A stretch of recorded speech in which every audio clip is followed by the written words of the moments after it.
Hello and welcome to InVision Irving, your business connection. I'm Jolene DeVito and we're inside the Greater Irving Las Colinas Chamber of Commerce. Here's what's coming up on today's show. More residents are getting involved in the push to promote Heritage Crossing. We'll show you how and tell you about new development planned there. Plus, it's described as the largest passenger plane in the world, and it'll begin daily service locally very soon. We have the anticipated economic impact. And throughout the show, we'll show you the businesses celebrating success with ribbon cuttings.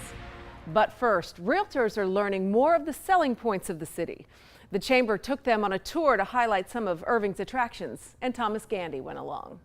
This train will depart in 1 minute. These passengers getting on board the DART Orange Line are Realtors, and they are set to see some of Irving's attractions. Part of our purpose in these tours is to help our realtor community know some of the advantages of being located in Irving. Because we want to sell a lot of homes in Irving.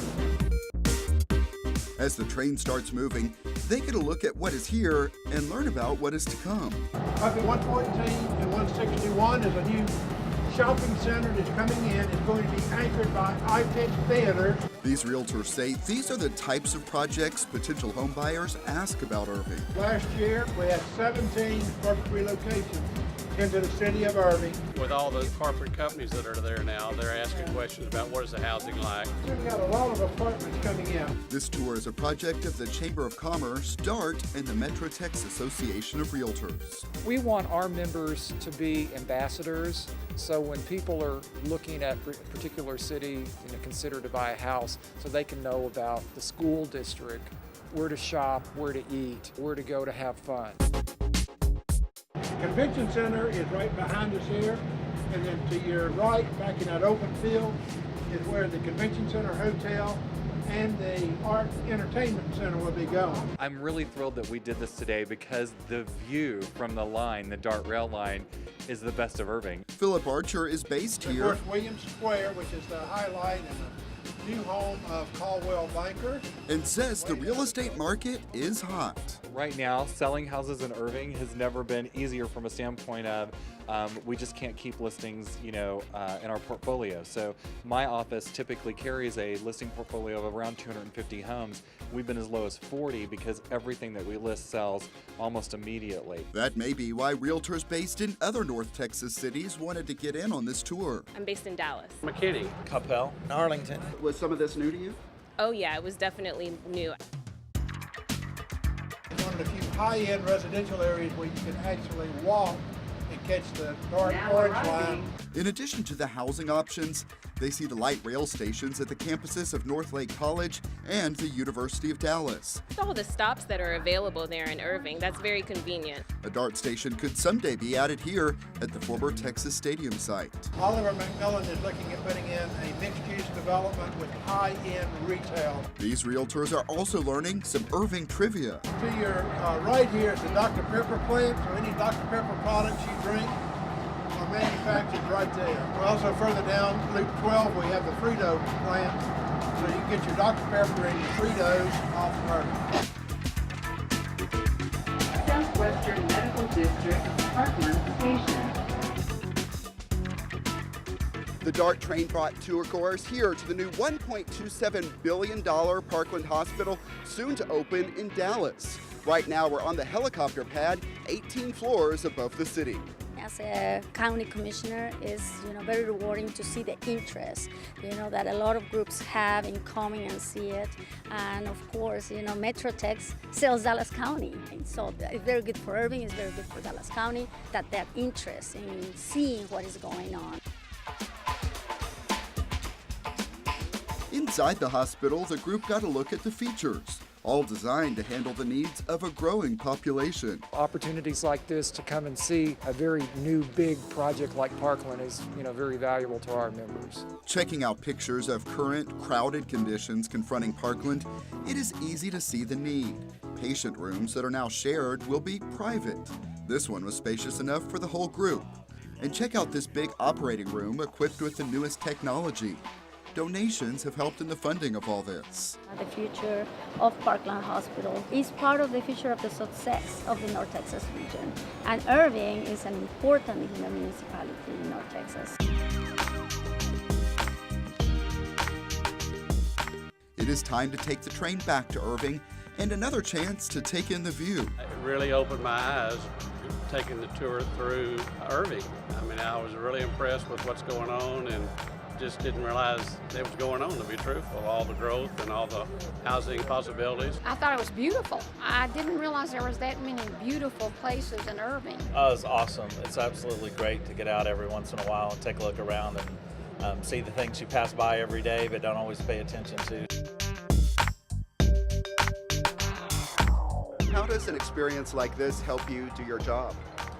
Well, it really helps me to be informed and to be able to tell people moving in from out of town where things are and what's going on and the potential for the growth in the area. It's going to help me be able to really just educate the realtors that I work with and the mortgage officers, the improvements that are going on.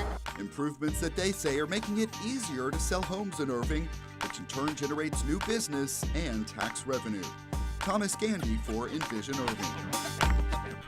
Realtors may find business getting even better as Irving continues to add more jobs. If you're operating a flight from Toronto to New York, that flight is under control in our building.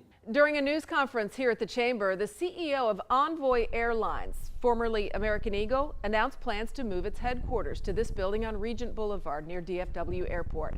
The building is currently occupied by Epsilon, but that company is moving to a new location within the city. Envoy is expected to bring 600 permanent jobs to the city, along with 100 employees from other cities visiting every week for training. In that new building, we're going to have our pilots training center, our flight attendants training center, and also our mechanics training center. So we're going to have visitors all over the system from the USA coming to Irving for a week to get training. Everything is now centralized here in Irving, and so that is great benefit for our hotels. They're going to use hotels of all different strata, so several of our hotels are going to feel this benefit. We've got another great corporate citizen that's coming to Irving. Obviously, they pay taxes, and it helps all of us. And the more brand names that we get to come in here and have their headquarters here, the better it is for the city, and quite frankly, the better it is for the region. By the way, Envoy's CEO says the name change from American Eagle will not bring any noticeable changes to travelers. Planes will continue to display the American Eagle name. That's not the only airline announcement. The largest passenger plane in the world will soon offer daily flights from DFW International Airport. The Airbus A380. Big announcements about some big planes coming this fall to DFW International Airport. This is the Airbus A380 used by Emirates.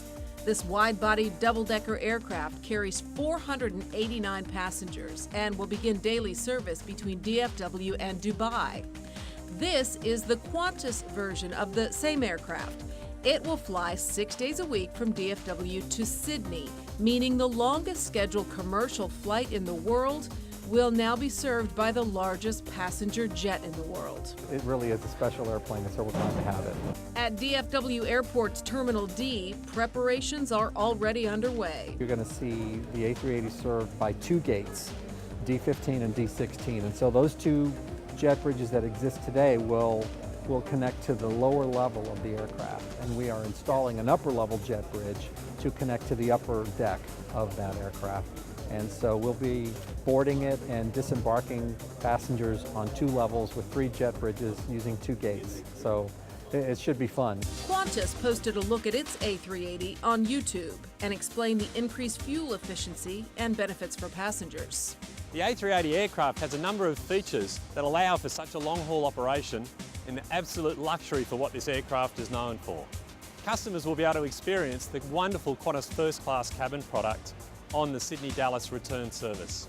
The size of the A380 allows for much more roominess inside the cabin and the distance to which this aircraft can fly. This video from Emirates provides a closer look at some of the features inside that airline's A380. Plenty of luxury on board. Check out this lounge for business and first-class passengers. Then there are shower spas for first-class passengers. There's a great amount of interest in the A380, just from plane watcher point of view and from a customer point of view. The regular flights between DFW and the major business centers of Dubai and Sydney are expected to have a significant local economic impact. All of those connections add up. No official studies yet on the Emirates Dubai flight, but based on the study of current smaller flights, the airport can make some projections of what that one daily flight could mean every year. We figure it's going to be $350 million a year with an A380 here in terms of economic impact to the cities. That's a very rough guess. We haven't done the actual math, but in that sense, it is going, the sheer number of people being added to your city, the visitors that come in and out every day, that's going to add more people spending money in your hotels and your restaurants and tipping your waiter and all of that. So it absolutely adds up, and everybody benefits in the Dallas-Fort Worth area. And when it comes to preparing for emergencies on that large Airbus A380 and other planes, DFW Airport is earning a worldwide reputation as a training destination. Our team caught up with firefighters from South Africa, taking part in a 3-week training class at DFW Airport's Fire Training Research Center. Some of the hands-on work included responding to a fire in a mock-up of the A380. DFW expects to attract more of these international groups in the months ahead. We have a lot more of this story to show you. Look for it on our YouTube channel, youtube.com/The City of Irving, or at ictn.tv. Coming up, our guests update progress in Heritage Crossing. But before we get to that, our first collection of ribbon cuttings in Irving.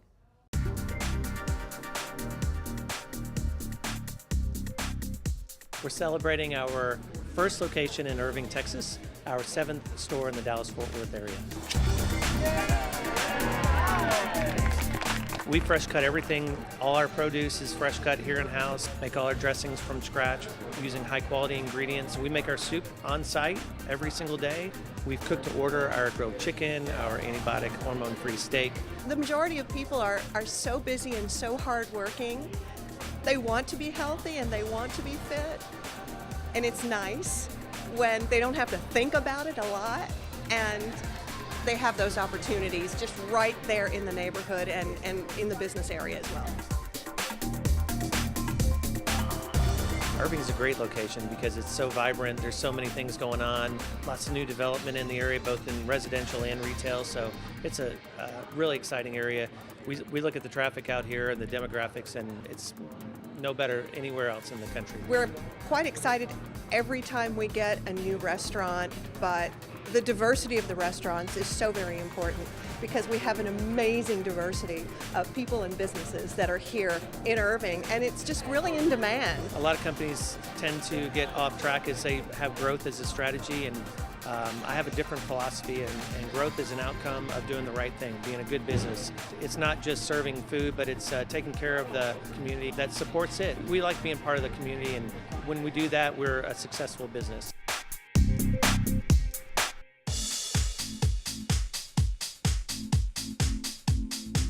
We're celebrating a renewal of the hotel. We did a complete renovation in our lobby area. We've updated our rooms. We've been working on it for several months, and we're just ready to show it off to the world. We're so excited.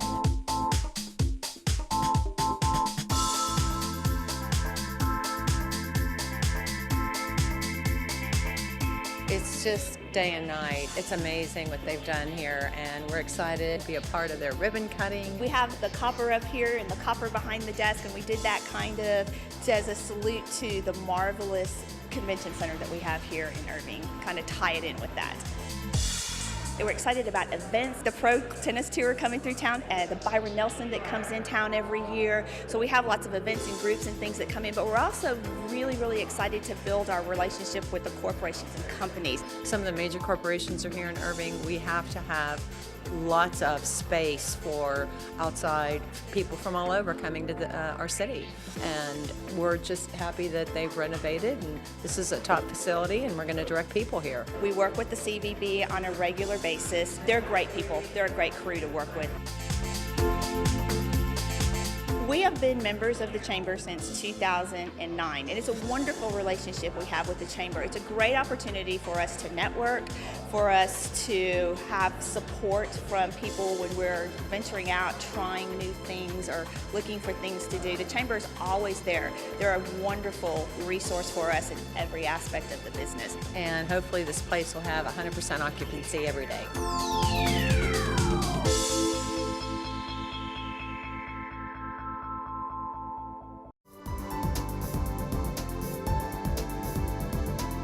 Now to our update on Heritage Crossing. The city and chamber have been working a long time to stir new development there, and it's bringing some results. Let's talk about it with our guests, the city's Heritage Crossing Planning Manager, Kevin Cass, and the Chamber's Director of Business and Visitor Services, Don Williams. Gentlemen, both thank you very much for being here. Our pleasure. Thank you. Kevin, let's start with something people have been hoping for a long time, new homes on Delaware Creek. Tell us about that, the specifics, and what we can look forward to there. Yes, ma'am. The city's working in partnership with the Hines Development Corporation to bring approximately 39 to 40 new homes to the area on 6th Street, just north of 6th Street, and on the west side of Delaware Creek. These will be all new homes, mostly 2 stories, some with masters down. So we're trying to cater to different groups.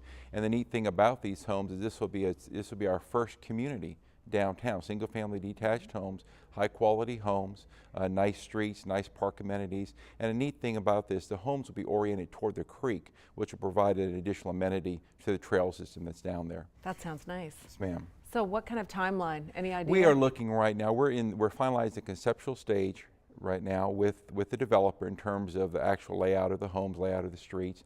From there, we'll take it out to the neighborhoods for their comments and feedback. And from there, we'll take it to planning and then also to council. So I would say that before we ever break ground, you're probably still looking probably about 6 to 8 months before we actually can break ground on this project. Don, what do you think the impact of this will be? Oh, it's going to be fantastic. One of the things that we need is a higher income into the Heritage Crossing area. I believe this will contribute to it. We need more density to bring the retail. This will contribute to that. I just believe it's going to be a win-win for our citizens as well as our business community. Exciting. All right, let's watch a clip now to set up my next questions. This is coverage of Deep Irving Market Day.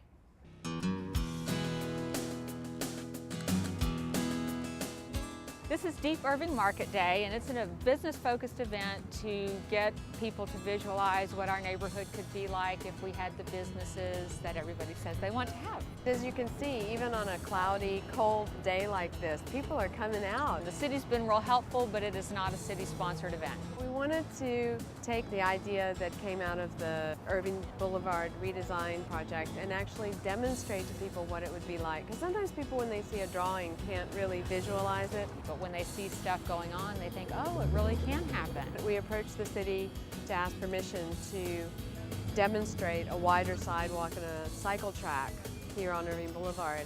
And fortunately, the city said, well, that's a great idea. Let's help you do that.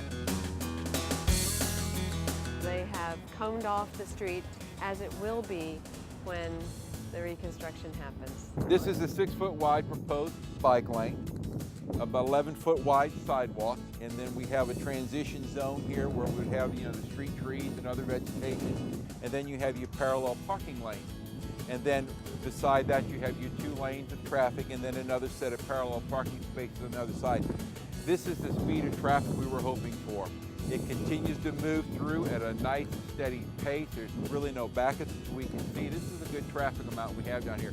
This allows the people in the vehicles to actually take some time and look and see what's happening around them. As you can see, it's already slowing the traffic down, and it would be a great thing for us down here. If it gets funded. The next step is to work with TxDOT, which we currently are. It's their facility, so we have to work through them for the time frame and the scope that's involved in the project and how all that will come about. So we're visiting with them right now. And then the Main Street area, when the angled parking is here, it's like a barrier between one side of the street and the other, and you need to loosen up that barrier and allow people to get and see what's across the street, what's down the street without a bunch of cars in the way.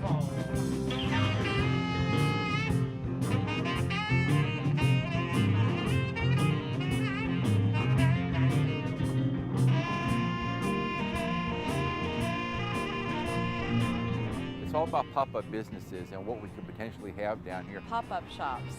So we have a pop-up bike shop, pop-up barbecue, and we're hoping for a pop-up bookstore. I try to stay optimistic about it. I think that grassroots efforts are really what's going to get it done, you know, and with the city as a partner to it, rather than it being a city-led effort.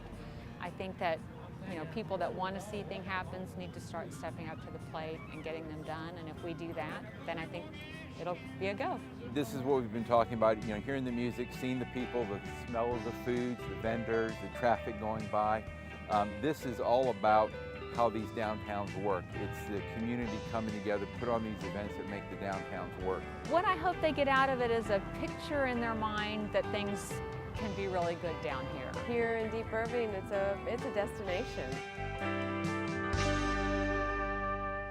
So that was a look at Deep Irving Market Day. And Kevin, how important is it to see residents taking a leadership role?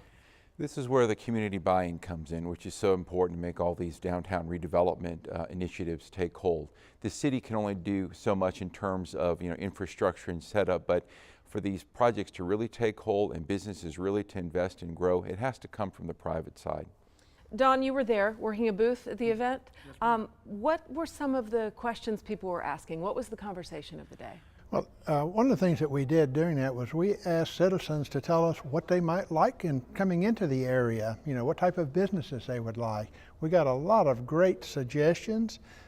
You know, I think people were excited to see something down there. I've gotten comments from the merchant how great it was to have the traffic down on Irving Boulevard as well as on Main Street. I just saw a lot of excitement and enthusiasm from the people who attended. Now, Kevin, we saw you explain the traffic flow. What's it going to take to get that done? We're currently in our next stage of development, which is discussions with the Texas Department of Transportation, TxDOT as we know them. It's their highway right now. As part of those discussions, we have to get their sign off on the actual design, layout, timing for this, and then also discussion about eventual take back of that particular portion of the road that we redeveloped through the downtown area.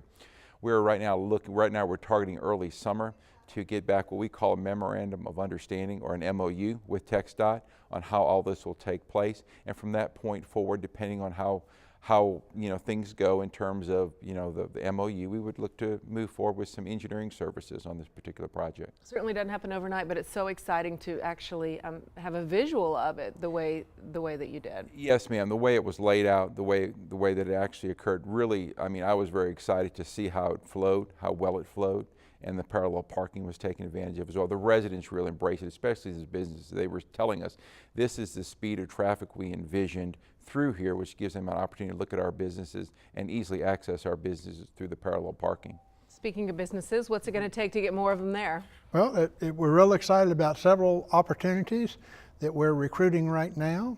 The Texas Musician Museum, I think, is going to be a great addition to the area, and the festivals that they bring in. And as we get more and more people knowing, and business leaders knowing about what a hidden gem we have in Heritage Crossing, it's really going to take off. I'm excited from the standpoint that we've seen a number of communities around the state of Texas who have used the arts as a building block for the revitalization. So we're real excited about that. All right, just to make sure we know where we stand and where we go next. Kevin, on the city side, what's the next step? I just wanted to remind all our business owners down there that we currently have several enhancement initiatives for business fronts, their facades, as well as for signage programs. We continue to do those, continue to look forward to funding those in this coming fiscal year. I already mentioned about the engineering for the Irving Boulevard. We look to have that occur this fall. And then also the development of the heritage housing that we previously discussed as well. Those are our major initiatives this year that we're really going to focus on. We also have the Texas Musicians Museum, which we're working on right now. That'll come a little bit later in terms of its development. But we look to have that somewhere going sometime this fall as well in terms of actual design and construction on that project. A lot of exciting things going on. Keep us posted, gentlemen. Don Williams, Kevin Cass, thank you very much for being here. Appreciate the opportunity. Our good deeds from the local business community are coming up. But first, more ribbon cutting events. We're celebrating the opening of our Irving McAllister's Deli location. We opened opened on February 14th, so Valentine's Day, and have just been going strong ever since. This is one of the most exciting internet order taking restaurants I've been involved in over the 12 years. Our to-goes are about 60% of our business, and of those to-goes, about 45 are internet orders. The American cuisine and classic deli offerings that we have, along with our catering and delivery services, really kind of made a nice fit for us to be here in Irving. It's really great to have McAllister's Deli now serving our community, the Hackberry community, the Dallas Freeport area. It has been so underserved with restaurants for so many years. I know the employers in this market are really excited about it. I think it's awesome to have a restaurant like this because we need more restaurants in the community. We have a lot of businesses, a lot of industrial, a lot of offices, a lot of commuters that are in the city in and out, and that's what we want in Las Colinas. That's very important. I'm very excited about being here. It is exciting to see people come back over and start to see regular customers and start knowing customers by name as they walk in, knowing what they're going to order. We really like to be a part of the community, and the Irving Las Colinas Chamber has really helped us and welcomed us in, so we're very proud to be here.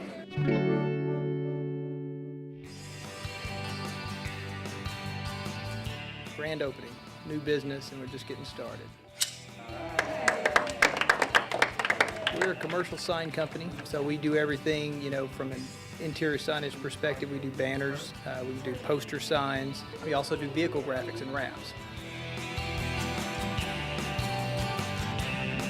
Irving's probably the largest business community in the entire Metroplex, so you've got a lot of top 500, companies based here in Irving. It says you're committed to the community, committed to your business. The Chamber offers a lot of networking events, and at this point, being only 6 months in the business, I've already made some really crucial relationships and gotten business from the Chamber.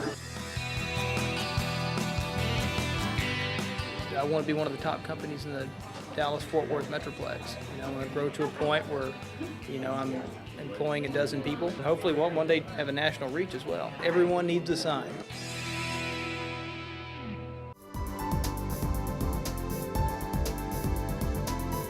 Time now for our good deed, our look at how the business community gives back.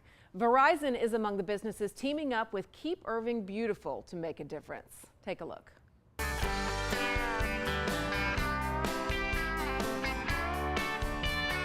I work for Verizon. I work for Verizon. Today is one of our 25 Earth Day events that were taking place around the country. I grew up here. This has been my home most of my life, so giving back. Verizon is actually located in Irving, so this is something that our employees can come out later and enjoy after they've worked here to make it more beautiful.